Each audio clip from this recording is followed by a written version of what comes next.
هلو يا حلوين، عاملين ايه؟ يا رب تكونوا بخير. فيديو النهارده بيتكلم عن السحر. لا، مش السحر اللي هو بتاع الجدل والشعوذه والكلام ده كله، لا لا لا لا. السحر من نوع تاني. ايه هو بقى السحر بتاع النهارده؟ الكلمه الحلوه. الواحد مننا لو اتقال له كلمه حلوه بيبقى حاسس ان هو هيطير من على الارض، ان هو طايل السما بايده الاتنين. بيحس ان هو قادر بسهوله يعمل كل اللي الناس كانت شايفاه مستحيل.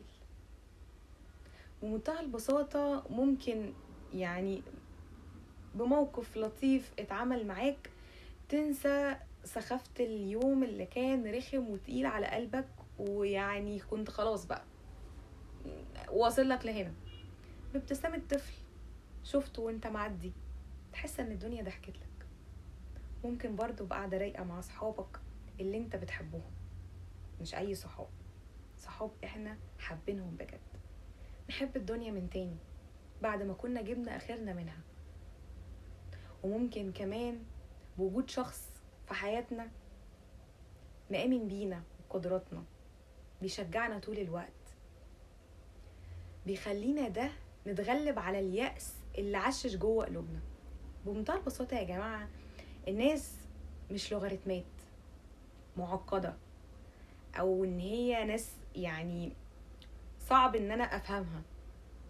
مفتاح اي حد بمنتهى البساطة كلمة الحلوة، احساسه بالامان، شوية اهتمام، شوية حنية.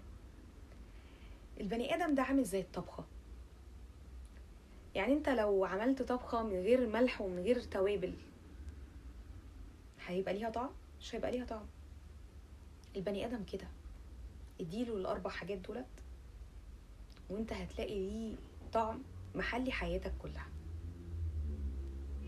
ويخلي الشخص اللي قدامك لو هو تلج هيدوب. باي باي.